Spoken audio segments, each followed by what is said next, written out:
Good afternoon. Welcome to Humanities 133. Those of you who know me, I'm Professor Persis Karim.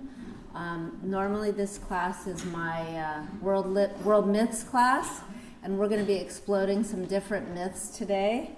I'm also the new director of the Center for Iranian Diaspora Studies, which was made possible last year with a gift from San Francisco State alumna, Neda Maghbouleh. She's joining us today. Neda, I just want to give you a shout out, say hello.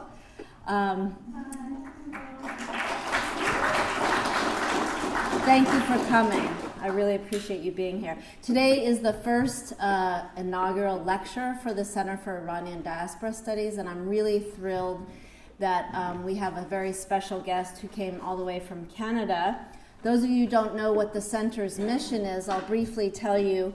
The center was made possible with this gift, and the vision of the center is to create a conversation around the Iranian diaspora specifically, but around diasporas and migration more generally, because we're living in a time when people are moving at an alarming rate because of global politics, climate change, and general movement. And the question is, what happens to those people once they relocate and move to other places?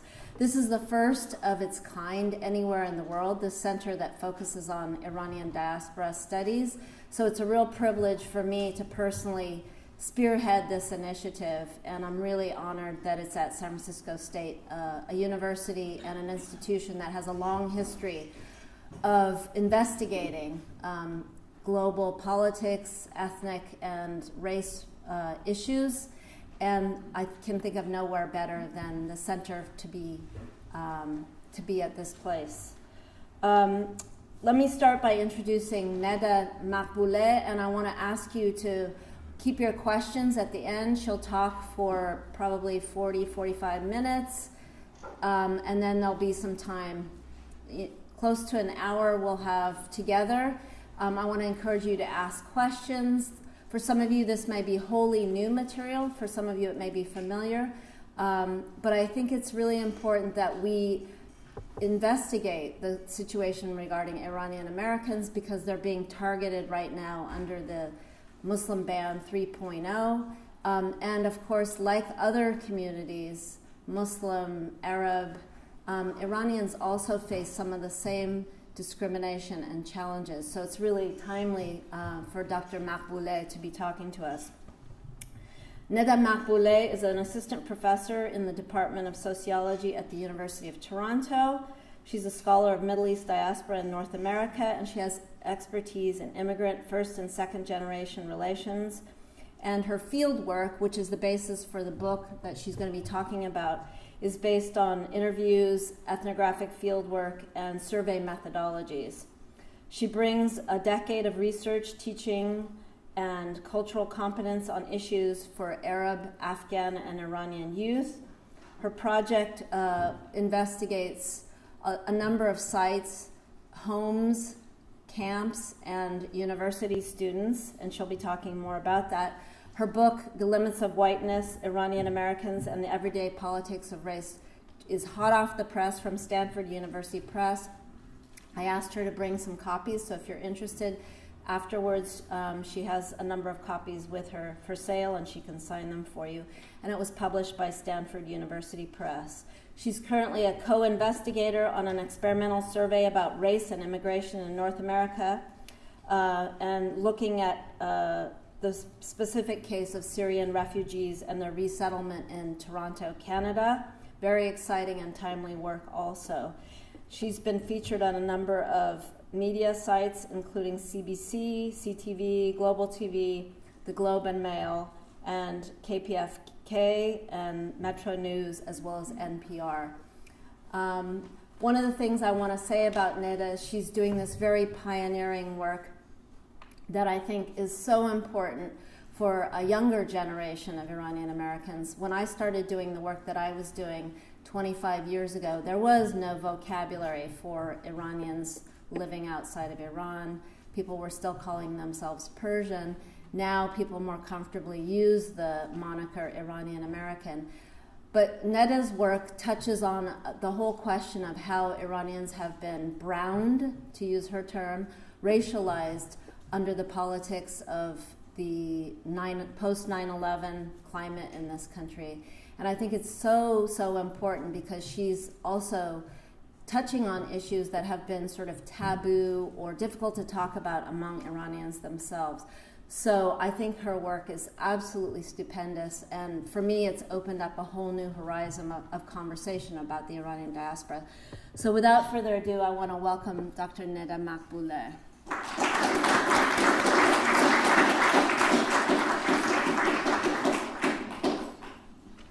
Hi everybody, thank you so much.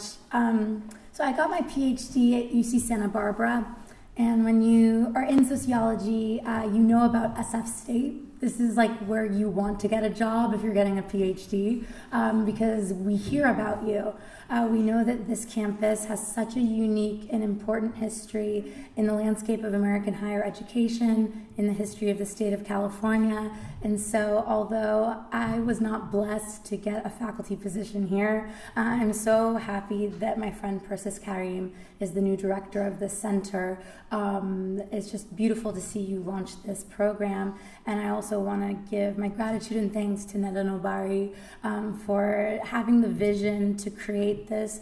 This was something that I only thought was possible in a kind of a dream world, and you made it into a reality. And you situated it both at your home campus where you earned your degrees, but also I think the most unique, incredible space for higher ed that we have in America. So thank you. And also thank you to the dean for coming and for all of you students as well. So, like Persis said, about a month ago, I had a book come out, and here it is. So I moved to Canada about 3 years ago, and my book title, especially the bit about whiteness, is really curious to Canadians. They say to me, well, aren't Iranians and other people from the Middle East counted by the Canadian census as what they call their visible minorities or people of color? And this is when I say to them, yes, you're right, they are, but surprise, surprise, like many other things, this is not how your neighbors to the south in America do things. So when I, for example, as an Iranian American, crossed the border at Niagara Falls to take my job at U of T, not only was I entering a new country, but also I had suddenly entered into an interracial marriage with my spouse, who's a white European American who was born and raised in Berkeley, California. This is because in the United States, unlike in Canada, Iranians and other people from the Middle East are not considered visible minorities. They are legally classified as white. And this is something you may know, but in fact, I remember TAing for a faculty member at UCSB who in Soc 101 would ask for a show of hands, and he'd say, how many races do you think there are? And students would like shout out a number. They'd be like, 1, the human race, or they'd say like 12, 5, but time and time again, I think this was about 5-10 years ago, students would typically think, right, that Middle Eastern was a race that was separate from white. And so some of you might know that they're counted in the white category. Some of you might not know that, but that's just something I want to clarify before I talk any further. So this is a sort of important preamble for me to start with. But now I want to talk to you a little bit about the sociology and the history behind this and how we got to this point. So to date, studies of American whiteness, and if you go to undergrad or grad school in sociology, you have to learn this history. These studies of American whiteness consistently tell a unidirectional story of how about how non-white groups become white. So, sociologists and historians have shown, for example, how the Irish were paid in wages of whiteness, how Italians were made white on arrival, and how Jews became white folks. And as I was preparing to give you this talk, a 100-year-old quote from former President Harry Truman had actually gone viral online. This is what he'd written in a letter to his cousin in 1918, after the first time he'd ever visited the city of New York. He said, This town has 8 million people. 7.5 million of them are of Israeli or Jewish extraction. 400,000 are WAPs, and the rest are white people. So I think this quote went viral last month because it kind of sounds weird to us now that you would break down the diversity of a city like New York into Jews, Italians, and everybody else is white people. But this is a historical truth, and sociologists and historians have done a lot of work to try to explain how these groups, like the Irish and the Italian, Germans in some cases, became white over time. But my book is motivated almost by the opposite puzzle that you actually have to ask yourself once you've read enough of this literature in sociology. So why are the stories that we tell, methodologically, theoretically, and especially in American sociology, always about how formerly brown groups become white? And is it possible that immigrants from the Middle East, a group that's been mostly ignored in the sociology of race and immigration, could offer us a way to imagine not if brown becomes white over time, but if white might ever become brown? And so what I do in my book is lay out the empirical case for one group, which is Iranians. And so to make the case, I've dug into neglected legal evidence and news and photo archives showing how Iranians have actually been cast on either side of a white, not white line for about a century. I also bring ethnographic evidence from the stories of 84 young Iranian Americans that I tracked for 3 years. They were ages 13 to 25 at the time of my study. These young people's ever-shifting relationship to race is followed conceptually and literally across 4 different field sites in my book, and this is the table of contents. So we start in chapter 3 in their childhood homes. I follow them as they transition into high schools and universities. I follow them in their travels to and from Iran, and also follow some of them to a co-ethnic summer camp that some attended as campers or as counselors.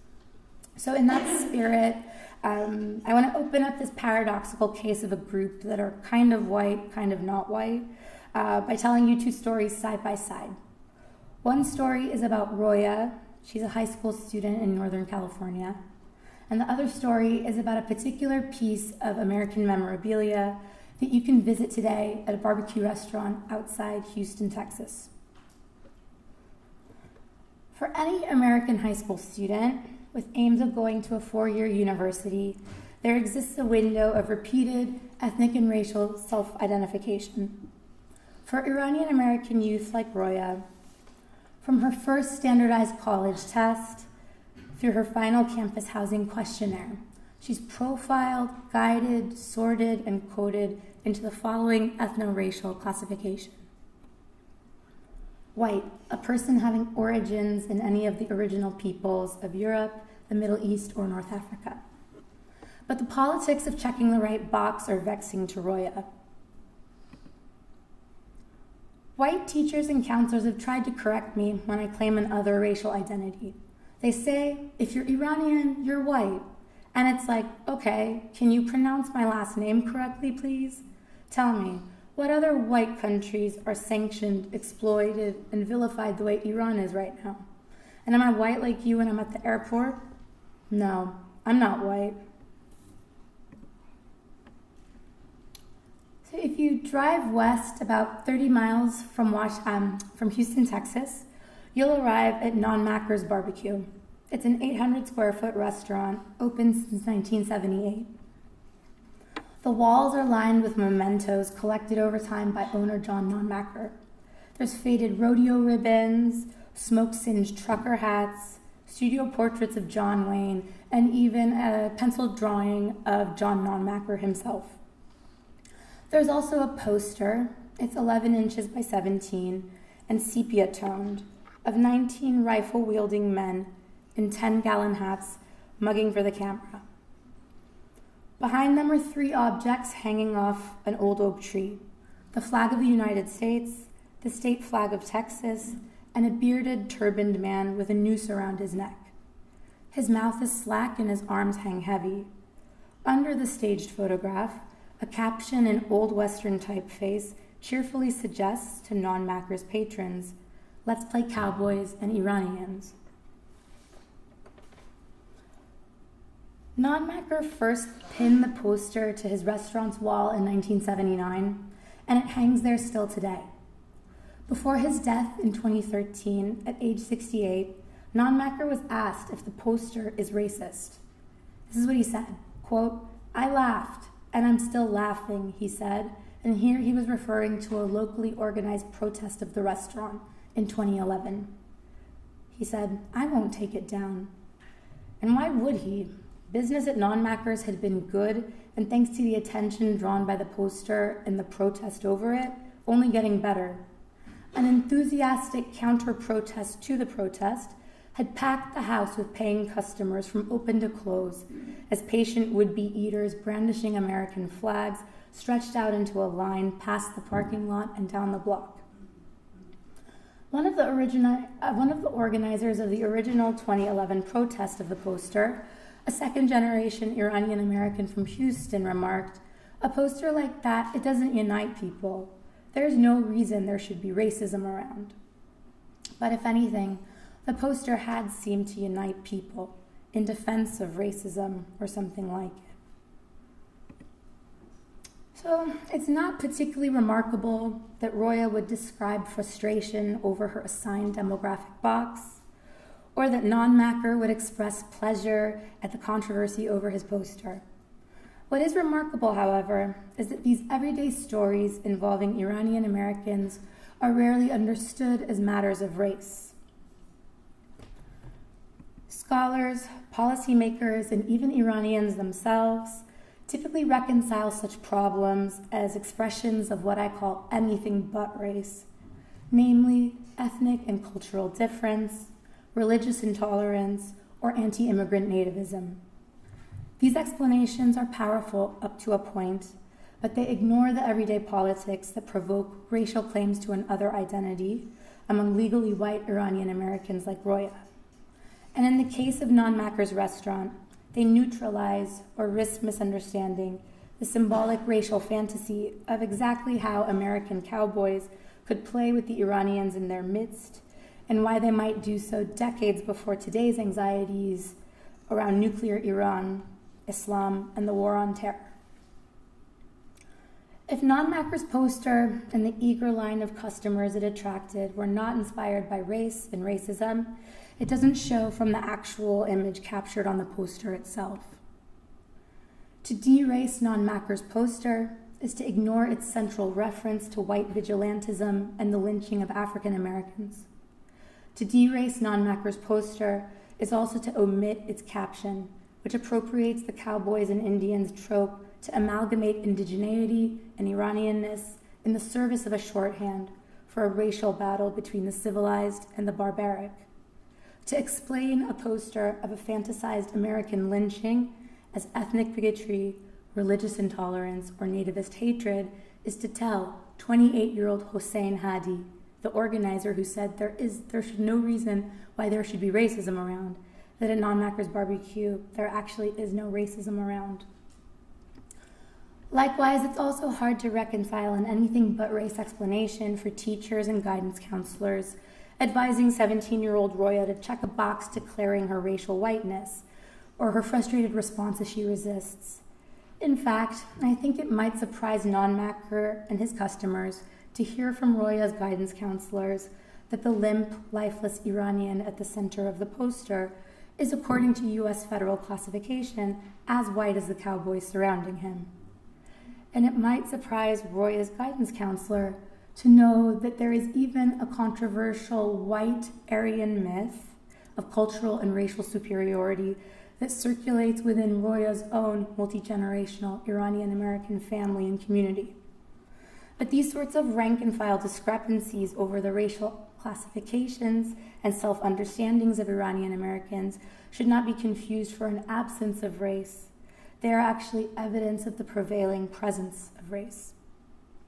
So this is the main thesis of my book, that caught in the chasm between legal invisibility and extra-legal hypervisibility, Iranian Americans and others from the broad Middle East live out a core social paradox. Their everyday experiences of racialization coexist with their formal and in some cases internal whitewashing. So at the time, when Roya was frustrated about what was happening in high school, she did not actually press the point with the authority figures at her massive California public school. Although she disagreed with them, she understood that they were probably just following the rules of official categorization. But some of Roya's high school classmates, on the other hand, saw things differently, or they may have been playing by different rules altogether. This is what she told me. They were like, "You're brown, little Chola girl. Come sit with us. And you know, because my last name is different, I'm Harry, I'm Persian, my neighborhood, I was almost ashamed of my identity. But Mexican people accepted me. They saved me from hating me." So to understand Iranian American lives only through the lens of ethnicity, religion, or nationality risks mistaking what Roya says when she's describing exactly who it was in high school that saved her and how and why they did that. To treat her experiences as being indicative of anything but race actually reifies and naturalizes Iranian whiteness, and it ignores the many moments where Iranians are imagined outside the limits of whiteness and when they imagine themselves outside those limits. So when I was doing this project, I couldn't help but notice a pattern. It came up again and again in young people's stories. There was a discrepancy between mostly being told by their families at home that you're white, end of story, why are you bringing this up? And also they knew that they were white according to the law in the United States. But they had these experiences where they felt that they were being seen as brown everywhere else. And so I make the case across history that the race that Iranian Americans seem to inhabit has actually been in flux more than it's been static. So when I have to talk to people in my own field about this project, this is the case that I make for why this is important. From a straightforward sociology of race perspective, we would think that if Iranians like Roya and her family have been, as a matter of course, integrated into the United States as legally white immigrants from their time of their first mass arrival, which was from about 1950 forward, and if they've been entitled to the benefits of whiteness therein, property ownership, wealth accumulation, then the matter would be mostly settled from a sociology of race perspective. Iranians are white. From a sociology of immigration perspective, Iranian Americans actually have fairly high rates of intermarriage outside their group. They are quite spatially integrated with other white people, and in this literature that stands as a proxy for what we call social incorporation and political incorporation. And as well, Iranians have brought with them and sustained very high levels of capital.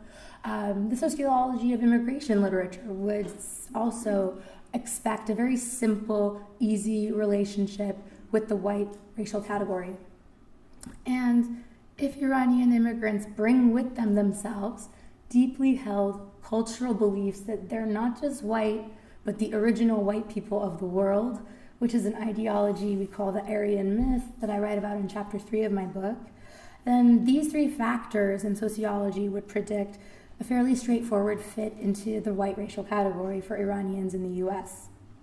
But in this ethnography that I've done, and using legal and historical evidence, collectively this is what I call the everyday politics of race, I explain why I think this isn't really the case, and in fact it may never have been.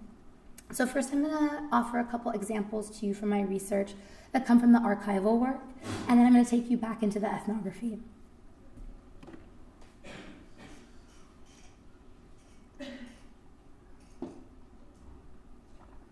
So when there's been a rare concession among my colleagues or people in sociology that this relationship that Iranians have to whiteness could be a little bit more complicated than our own theories would suggest, this complexity is typically explained away by one of two means. The first is we think, okay, well, this must be that it stemmed from a huge exogenous shock of global politics, right? Something like 9/11 that we can pinpoint, or the Iranian hostage crisis that threatens to shake up the existing racial order. Or alternatively, a second hypothesis people field is they say, maybe this classification as white is just like a clerical error. It's something the US government should just kind of fix. They got it wrong. And in fact, in places like Canada, Western Europe, Australia, Iranians and other Middle Easterners are counted there as people of color. So this is just a quirk of the United States, and they should just fix that. But actually, the argument that I'm making is that this in-between place Iranians are in, that's actually something that's quite consistent over the last 100 years. This was true even before Iranians came here as immigrants. They were already in the legal record, sometimes counted as white, sometimes counted as not white. And so crucial here is to know a little bit about the history of the white legal racial category and the way that it intersects with immigration and naturalization policy. So, from the Naturalization Act of 1790, when the country basically decided, okay, we are going to have a kind of policy about immigrants, people who come here who want to become citizens, through 1952, to become an American citizen, so to own property, operate a business, marry other white people, an immigrant had to prove that he was white. And I say he because at the time, only men could naturalize. And so, in what are called the racial prerequisite cases, immigrants from around the world had to actually go to local and federal courts and bring a slew of evidence to try to argue that they were on the right side of a white, not white racial borderline. Because if they were found not white, they couldn't become citizens. So I show in my book that way before Iranians ever even came here, either on student visas in the 1950s or as permanent residents in the 1970s, they were kind of conjured up like ghosts in the margins of other groups' racial prerequisite cases. So, for example, we see how early Syrian and Armenian immigrants, who were typically Christian in religion, they would go to immigration court and argue that their Christianity was proof of their similarity to and orientation toward white Europeans. They'd often then double down on this to describe their dissimilarities from others in the broad Middle East, and here they would point to Iranians specifically, and they would say that they're darker skinned, inassimilable Mohammedans or Muslim, or they would call them fire-worshipping Zoroastrians. But at the same time, in this archive of court cases, you find South Asian claimants. So this is immigrants from the Indian subcontinent. And they would offer narratives that conscientiously aimed to place their ancestral roots in Iran. So these people would go to court and they would present evidence like the linguistic similarities of Sanskrit and Persian as proof of South Asian whiteness, and they would gesture to shared physical characteristics, light hair and light eyes that were present among Parsi Indians, Parsi coming from the word Persian. So across this archive of racial prerequisite cases, Iranians are what I call a racial hinge between white Europe and non-white Asia. And if you're a professor and you're not coming up with your own concepts like racial hinge, you're doing it wrong. And so I took some liberties here to create my own terminology. So I say that they're a racial hinge. They kind of swing the door open and close to whiteness, however groups sort of need to strategically use them in court. And judges in court fell into a consistently inconsistent pattern, as you can see in the table. As a reference group to Arabs, Armenians, and South Asians, Iranians were found sometimes white and sometimes not. And so I want to draw here from legal evidence still, but I'm going to move us 100 years forward into the present day. And I argue in my book that when you're a racial hinge who can kind of stand for anything in between, then you are often going to fall into what I call racial loopholes. So here, like other Middle Easterners, Iranian Americans get caught up in an everyday politics where they're not reliably white enough to escape discrimination and hate crimes on the street, but they're too white to reliably secure protection and legal redress in court for the acts that are committed against them. And so to put it in plain English, in the eyes of the law, technically, white-on-white crime cannot exist. And when Iranians are counted as white, this actually creates a racial loophole. And I'm going to tell you about a court case where this became an issue. If you want to establish that a racial discrimination suit has legs and that it's actually happened, you have to meet 3 criteria. This is the Morris test. 1, the person that the hate crime happened against has to be a racial minority. 2, you have to prove that the defendant had intent to discriminate based on race. And the third prong is that the discrimination involved in some way a contract between parties. So that part, the contract between parties part, is very straightforward in this case.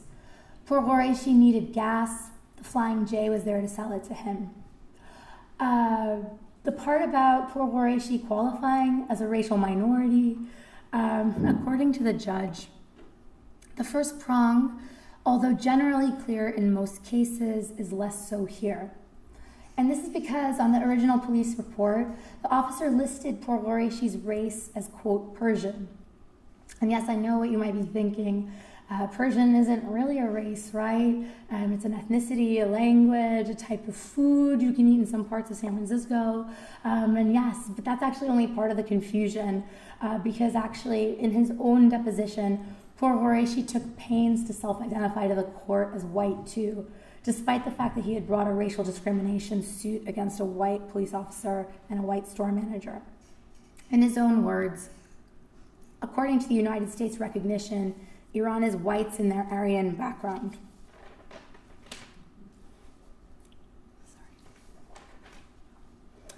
Again, you're probably thinking to yourself, what is he doing? Why would he say this to the court?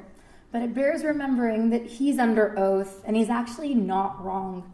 According to the US government, Iranians are white. And he's also calling on that Aryan myth that I mentioned earlier. No matter how thin or frayed this connection is to whiteness, it seems like it's not necessarily something poor Qureshi is eager to give up.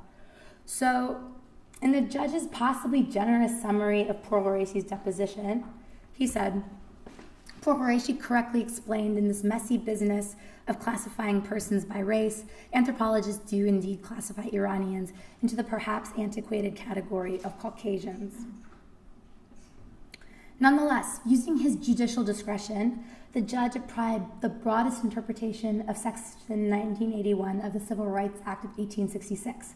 And he determined that even poor Qureshi, even though he's classified as white by the United States, even though he went to court and he said he thinks of himself as white too, for the purposes of this case, he could occupy a different category than the defendants. But it's the last prong, actually, of the Morris test, which is that he had to prove that the Flying J had intent to discriminate based on race, is where the case falls apart. So again, poor Qureshi stated in his own deposition that he thinks he's white. Perhaps trying to salvage the case, poor Qureshi's own lawyer then went to court and said that it was apparent to him, because of his client's appearance and his accent, that poor Qureshi was not Caucasian and that he was of Middle Eastern descent. But ultimately, it didn't matter what his lawyer thinks, just what the employees of the Flying J thought that day. So here I'm going to quote to you from poor Qureshi being questioned by the court. Was there any way of determining your racial background from anything you were wearing or anything on your body or any attribute you had? No. Is there any attribute you identify with yourself that identifies you as a different origin from the United States? No. Just from your outward appearance, is it your understanding that you look different than anyone else? I can't say that one to you, but you have to ask it from the officer how you figure out I'm not from this country. I'm asking you. I don't. You don't think there's anything about you that looks? No, sir. So, to have met the criteria for a racial discrimination suit, what poor Qureshi needed to have done was testify that the employees and the police officer interpreted his physical and social appearance as not white. But instead of doing this, as you can see, poor Qureshi's asserting a lot of agency and he's pushing back, answering no in a multitude of different ways. So the judge, with his hands tied, had to dismiss the case because poor Qureshi wouldn't go on the record to say that those employees perceived him as non-white. And again, these facts aren't disputed by either party. And actually, the sort of facts of what happened at the Flying J that day, that's consistent with what previous courts have called racial discrimination. So the real issue here was that poor Qureshi was inconsistent or unclear in his own testimony about Iranian status as white or what, not white. And believe me, reading through this testimony is obviously very frustrating. You wonder, does his lawyer suck? Does he not understand how the system works? What's his deal?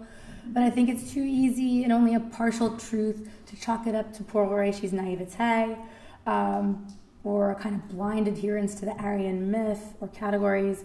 Because his testimony is so contradictory, is exactly what I think makes it an accurate reflection of Iranian Americans' in-between status. So from within a racial loophole, he reproduced the same in-betweenness that's actually defined Iranian American history for a century. But his story shows us the consequences that this has in today's time period. So I wanted to shift over to one more example. I know it's really hot in here. This time I'm going to center the ethnographic portion of my research. I share this story about a teenager named Amir because it's quite representative of some of the more disturbing stories young people told me. And it also really lays bare how bizarre the anything but race explanation is for understanding Iranian American lives. And as a side note, before I tell you, I want to mention that I was able to corroborate the details I'm about to share with publicly available records. So on to Amir. His parents initially moved their young family from Iran to Canada, and this is where Amir and his brothers first grew up, in a multiracial neighborhood in a city called London, Ontario. A few years later, they left for the States, and like many newcomer immigrants, they moved around for a few years before settling in a rural Midwestern town. Amir started 7th grade there, and the vast majority of his peers were European American whites. Back in Canada, Amir's skin tone and eye color had gone unremarked upon, but here things were very different. His classmates adapted the best-known derogatory slur against black people against Amir by putting the word sand in front of it, or sometimes by not modifying the slur at all. Within a month, he said, "My anger issues were getting really bad because I was constantly ready to throw down for a fight. Then the thing with my brother happened.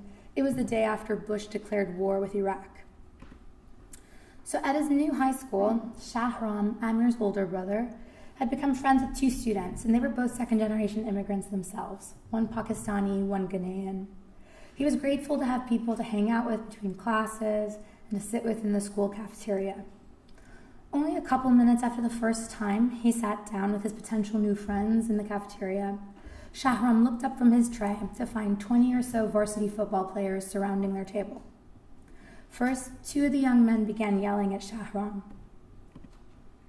"Sand N-word, camel jockey, you America-hating mother effer, effing terrorist scum." Then another knocked his books and lunch off the table. Shahram sat in stunned silence while the rest of the football players egged on their teammates by chanting, "Fight, fight, fight." A school security guard intervened and dispersed the crowd before the altercation could advance any further. And here, Amir interjected his own retelling of the story with a clarification about his brother. "You need to know my brother. He's not like me. He's not a knucklehead. No anger issues. He's a gentle guy. He's a really intelligent guy. He just says to the officer, 'I want to report this to the school administration. I just got harassed because of my race. This isn't supposed to happen.'" So the school officer takes Shahram to see the assistant principal in charge of discipline at their school.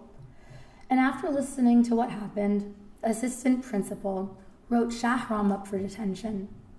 She cautioned him that many of his classmates were concerned for the safety of their family members and friends serving in the military, and perhaps he should be more sensitive about how his Iranian heritage could trigger strong emotions at his new school. It wasn't until several days later that Shahram realized, although he was sent to detention, none of the football players had been or would be punished for assaulting him. Amir said that what happened to Shahram was a watershed moment in his own development.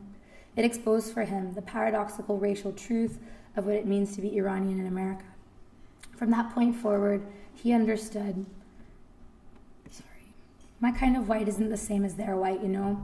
Teachers, vice principals, they don't look out for minority kids. It made me bitter and angry. So the strong majority of young people in my study report having been called the same or similar racialized slurs in school. These slurs possess long, well-known histories that tie them to slavery and colonialism, two devastating macro-level racial projects that have historically served to separate white from not white. But the slurs, as you all know, you were high schoolers too once, they perform very racially formative micro-interactional work. In a very dramatically uncomplicated way, they render some identities and bodies outside the limits of whiteness. So whether in cafeterias or truck stops or in the margins of centuries-old legal cases, or even in the community's own myth-making, the whiteness of Iranians has never been a settled or easy matter. So what are some of the theoretical takeaways? I think it's really suspicious that we run from talking about race when it comes to Iranians. And to be sure, race, religion, ethnicity, nationality, these are all overlapping and imprecise and above all very social categories that are co-constitutive. But in public discourse, we're very quick to default to Islamophobia as a catch-all term for discrimination faced by groups from the broad Middle East and South Asia. But I think this flattens the extent of genuine diversity we know exists in these groups. And we know that also ethnicity, religion, and nationality in the global north have been racialized to the point of stigmatization. So rather than run from a racial analysis of this group, I think it's time to embrace the potential of the Iranian case to trouble these paradigms I've told you I had to be very accountable to all my professors and my colleagues in sociology for. For a really, really long time, the only way Iranians were ever incorporated into the sociological literature was as a sort of model minority that helped rehabilitate and continually revise theories of assimilation that we actually know are very broken. When we look closely at the lives of Shahram, Amir, and Roya, whose story began the talk, living near white people does not actually make Iranians more white in the microsphere. Once you actually drill down into the experiences of everyday life, the case of Iranian Americans points us to counterexamples that have to be accounted for. I have a little bit more, but I want to just end right here. Thank you all so much.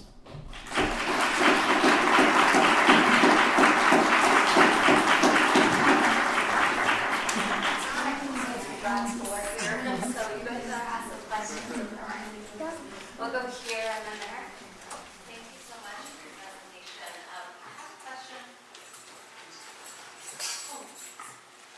So I have a question, I think that's kind of the converse of what your general thesis is, which is how much does like personal appearance and how an individual presents and where they're situated in the U.S. and class and geography all play into identity? I say that because I've seen, even among my own family and in your stories, like people who are in the Midwest and look really dark might have one particular experience. I look at people in the younger generation in my family and they seem to be growing up in really urban areas with schools that are predominantly Asian and Jewish, and they're fair-skinned and they don't seem to have a similar racialized experience. And to me it seems like Armenians and Persians are going through this process that Italians went through where they are becoming white in the cultural sphere of the U.S. And I'm just curious if you can talk about the flip side, when we actually have chosen to embrace being non-white, but we really are moving towards whiteness. Can you summarize a little bit what you said, please? Okay, sure. So the question that was asked was, what role does both sort of an individual's physical appearance play in this, and also the context in which a person is growing up? So we would imagine that someone could have different experiences being in the Midwest versus an urban area, where the primary reference when you're growing up could be, in the example you said, Asians, other white people. And so to your point about this, part of what I skipped at the end of the talk was actually, I try to provide a kind of counterexample to what you're describing by talking about like the whitest of the Iranians that you could possibly think of, which in our culture we think of as like the Shahs of Sunset, right? The 1%, the ones in Beverly Hills, who not only are among the most wealthy Americans, but also the ones that we know anecdotally from newspaper articles and stuff are like getting most jobs, right? And that kind of stuff. And so I talk about this in my book, and we can talk more about it also afterwards, but I describe how in Beverly Hills over the last 10 years, there have been these like very tricky, interesting new residential building codes that the city council has passed that have effectively outlawed the kinds of homes that Iranian Americans build or renovate. So again, think of this like gaudy, like McMansion with pillars and like, you know, wrought iron and sort of all of those like ideas of a quote-unquote Persian palace. You literally go into the meeting notes of the city council, into the actual style guide that they eventually agreed upon and passed, interviews that public officials were like willingly giving to the news, and they constantly narrate the story where they say, Beverly Hills used to be a great place. Then in the 1980s and the 90s, a different element moved into the neighborhood, and they brought with them practices that, they say, like, they use like mixing practices and the kinds of styles that they like. They sort of change the character of the neighborhood, and so we want to go back to the way Beverly Hills used to be, like architecturally pure, untouched, a reflection of, you know, like California. And we can be like, okay, well that's ridiculous, right? But when you tease out the language, it's like highly racialized, the way that they're talking about this, but it's all through the language of architecture. And so, literally what's now happened is not that Iranian Americans aren't still living, some of them, in these like massive houses. It's just that they don't live in that part of Beverly Hills anymore. They have to go live in neighboring zip codes that aren't governed by this. And so, this is not, like, to be sure, redlining, sort of these like historical processes that have destabilized African American and Latino neighborhoods, right, for centuries. These are rich people who still found really nice McMansions to live in, right? But even among this sort of like whitest of the white that we could think of, there are ways in which they are being othered, and there's very explicit racial and actual sexual language. And so in my book, I get into actually how both architecture critics of LA Times talk about these houses, and how, you know, like whites in Beverly Hills would have that too. Yes, you have a question. Do you think that the radicalization of people of all groups, but especially younger groups, post 9/11 and now in the era of Trump have like spurred or encouraged a lot of Iranians living in America to identify as not white, as to like align themselves in solidarity with other oppressed groups? Thank you for that question. That was very clear in these narratives, right? In my book, I talk about how even among Iranians, like, there's a lot of anti-Arab bias, anti-blackness, anything you could think of, like sort of like separating yourself from other groups. But for the second generation, people who are born here, who grow up in a post-civil rights era that's defined, right, by like getting over the difference between I'm Vietnamese, you're Chinese, we shouldn't affiliate as Asian, right? Like that's something that we've seen was effective, was sort of coming together with a form of strategic essentialism to create, right, a pan-ethnic category. In particular, what's interesting since the time that I sort of started this project is that the young people were very young, they were 13. Now some of them, right, have like sort of entered the workforce, they're forging lives as adults, and so some of like the young people in this went on to become, for example, like one of the lead attorneys for Trayvon Martin's family. Right? So like an Iranian American who became one of the lead lawyers in that scene. The summer camp that I studied, and older sociologists would be like, why are you studying a summer camp? That's like so bizarre. It's not very interesting. It's not very political. That summer camp actually was the lead plaintiff in EOC versus Trump, which was the lawsuit against Donald Trump for Muslim Ban 3.0. And they just won an injunction in a court in Maryland. And so, right, like these were second generation kids, sort of like ordinary people going to summer camp, right, living these lives, but really actively right now in this moment that you're describing, putting themselves out there for the cause of racial justice. Yeah. So, like, you know, you talk about a watershed moment. Can you explain that briefly about it, and how would that be in a role right now that we have Trump as a president? Yes. Okay. Thank you for that. The watershed moment, meaning like this is a bit of a crisis. We could go one way or we could go another, right? And I think Trump has really laid bare some of the stuff that was like a little bit harder to see. You had to go digging for it, which is why I wrote this book. And I used to have to explain to people a little bit more about my case. Unfortunately, in the past 6-12 months, I don't have to do a lot of explaining when people ask me about my book. I tell them the title, and I actually sort of exactly understand what the stakes are. And so we've seen 3 tries at a travel ban. The travel ban actually disproportionately affects Iranians more than any other group. 62% of the people who aren't, whose visas would be taken away, not renewed, who would be traveling under this are actually Iranians.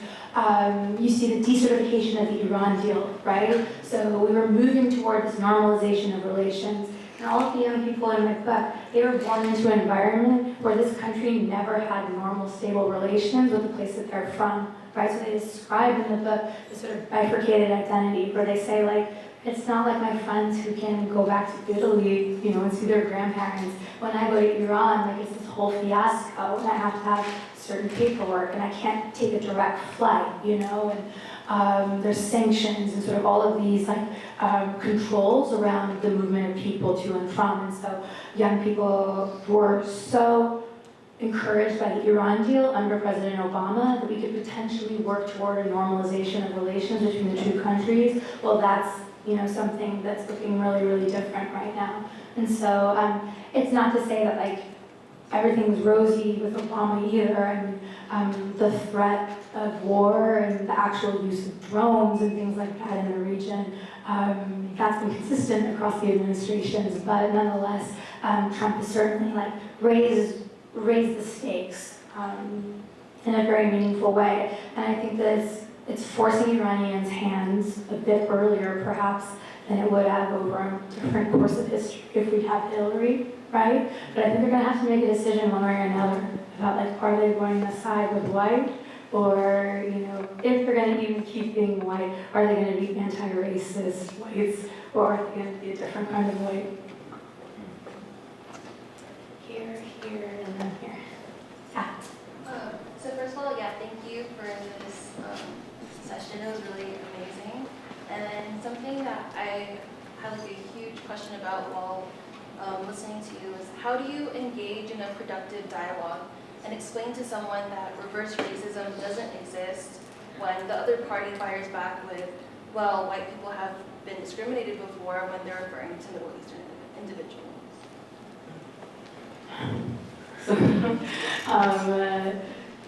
I feel like we should all get a handout, right? And we have a palm-sized version that we can refer to all the time.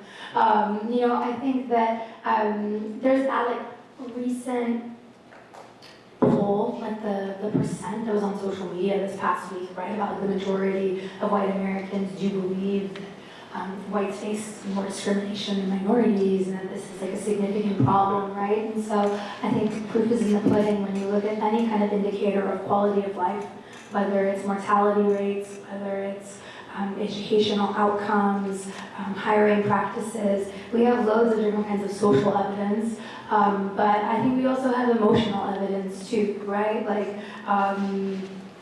I believe in the power of stories, and I believe in the power of narratives, and so I think in some cases it's very useful to have the hard numbers to back it up. First, my compliment for your superb presentation. I found that to be highly suggestive and educational. I think movie industry, yourself being a graduate from California, could have actually shed a little light on some of the complexities that you talked about. What is the role of media and movie industry? Can they actually clarify some of these complexities? Because quite a number of American people, a great number of them, they get information via sort of movie industry as opposed to being an avid reader of New York Times or Washington Post. Yes, thank you so much. Salamosta, thank you so much for coming. And your point is a very interesting one. We can kind of track certain trends in media and Hollywood right alongside the immigration path of Iranians. So during the 1979 hostage crisis, or the revolution and the hostage crisis followed, and that was really the first time Iranians in a major wave came here to stay. They weren't just here as student visa, temporary travelers, but they came to stay.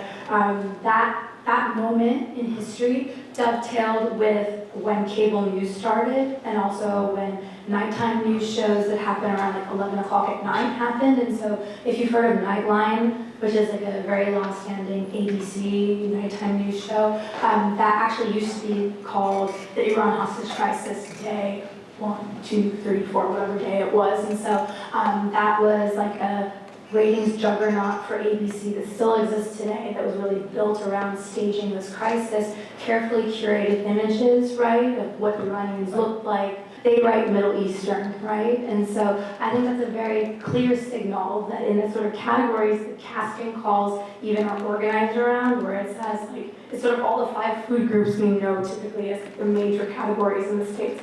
Latino, Asian, blah, blah, blah, blah, blah, right? Middle Easterners are never considered white, sort of from a casting director perspective, and so I actually think that that's a very interesting leading indicator into what the actual kind of cognitive contents of these categories are in people's brains. Thank you. Somebody else had their hand, Melissa, and then Jackson, right? Okay. So my question was related to one of the quotes that you shared. I think it was Roy who talked about like Mexican students being the only people that they felt kind of familiar with. Mm-hmm. But what struck me in that quote is something that they said about like, well, I'm hairy just like them or something. Or like, so my question is how, thinking about how young people how they end up maybe understanding their experiences with race, also through gender. And so how did gender figure into how these young people challenge racism or form solidarities with each other? If you have some examples. Thanks, Melissa. I remember why I liked being in class with you back when you were in grad school. So yeah, the quote from Maria is really interesting because I think she makes very clear, like, she wasn't embarrassed. She was like, I'm hairy, blah, blah, blah. But that came up a lot in different stories, and some people were still very wounded, even though those scars should have maybe healed by now, you know. But, like, that was a primary way in which people, both boys and girls, but mostly girls, right, were bullied, was like that they weren't conforming to what femininity should be, and then in particular, there was bullying about like body hair, and they would say like, you're a gorilla, you're a terrorist, and so again, it's about the human-animal divide, sort of like a terrorist, good citizen divide, right, and so the bullying about body hair was prominent. Something really interesting that I didn't expect about gender was that in the chapter that's about travel to and from Iran, that's actually where boys talk the most about their bodies, and they talk about their bodies more than girls. And I think that that's really about the kind of surveillance and security logics about international travel, that although we typically think of boys and young men as like moving through the world quite freely, and that they don't have to think about their bodies and they don't have to manage their bodies as much as women do. And in fact, airports, I think, sometimes like subvert that or invert that relationship. And so the young men, when they would talk about like flying to Iran in particular, right, they would say like, I have to make sure that I'm so clean shaven, and like I have to wear like a sweatshirt with the name of a college in front of it, and like, you know, I have to really, really be careful about what I look like. And that was interesting because in some ways like girls had been oddly privileged, and that's good. So I wanted to go back to what you were talking about, casting calls. As somebody here myself, that thing is really interesting to me and kind of worries me a little bit. And one of the castings that I was following for a while, not television, just following what they were doing, was Disney's Aladdin live action remake. And I don't know if you followed that one, but I was wondering if you had any thoughts on it and how they kind of seem to equate, you know, like they kind of just seem to lump brown people together, including South Asian people to Middle Eastern people. Yeah. So there was like a lot of immediate pushback, and that's like the world we're living in right now, right? It's like we hear something and there's like 10 hot takes, think pieces, everybody's sort of like jumping in really quickly, and so they had to think on their feet, fast, Disney. And so they ultimately ended up casting racialized people, whether they're Middle Eastern or South Asian, and they're like people that again like come to mind when we're thinking about that part of the world. Whether or not they actually are from that part of the world is like a different question that is actually somewhat not meaningful apparently, you know, when it comes to casting. But what's interesting with the Aladdin thing is that despite the fact that they ultimately did the right thing and casted minorities in these roles, they added like a new role of a white person they just like invented a new character because God forbid, like we didn't have, you know, like Prince Charming kind of like rambling in at some point in the movie to like recalibrate how things are. And so Aladdin is a very interesting case study. And if you're asking my personal opinion, I don't really have a problem with like South Asians playing Middle Easterners, Middle Easterners playing South Asians. I'm happy to see people of color getting jobs where they're not playing terrorists. So like, it's not like the Aladdin thing's amazing, but at the same time, I want to see people who don't get work actually be employed. Okay. Maybe, I think we had a question from you, Yeah, right? So we'll talk after, but my old friend Jay, who's now faculty at SF State. Thank you for the last shot. Wonderful work, Neda. You've always been very polished. I got to see you early on, back in 2006. It's wonderful to see you blossom and do great work. I appreciate it. It makes racialization like apparent in ways that, like, you know, I've talked about immigration and whiteness in previous classes and brought up the cases of the Irish, and people have been blown away by that. But I really appreciate it because it's a contemporary example. It allows us to see this whiteness being contested in this moment. And man, I'll just rush through because I know we need to get out. I was curious to hear more about marriage, about like Iranians finding company with other folks, solidarity with other folks of color. And to this gentleman's point, he brought up that unfortunately sometimes in the US, popular culture is like a source of information. It's not accurate information. And people are heavily racialized through popular culture. I was just curious, and maybe it's something we can pigeonhole for a conversation later, but the case of the Iron Sheik was somebody from the 80s, right after, the Iranian hostage. And that image you showed reminded me of the WWF.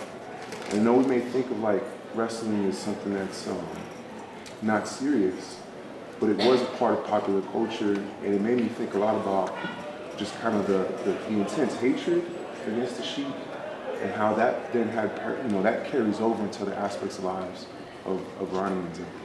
But yeah, just curious to see that.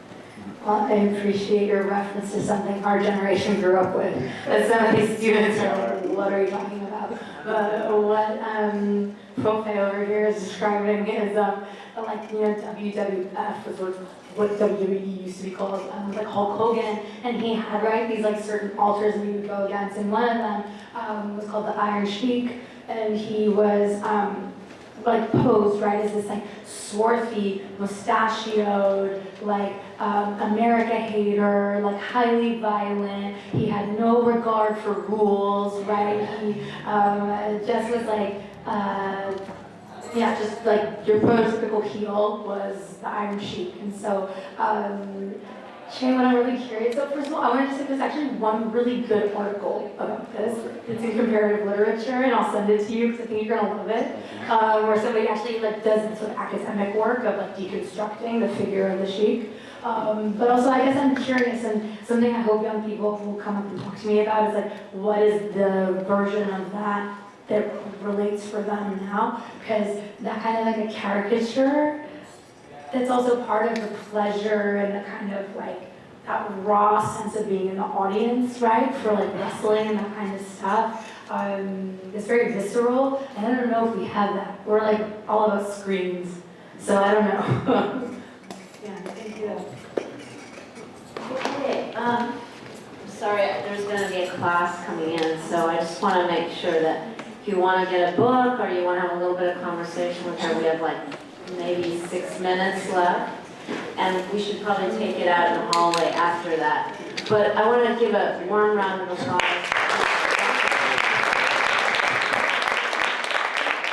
Thank you all for coming and staying. I know it's really hot in here, and if you want to sign up on our mailing list, it's somewhere around. So thank you again.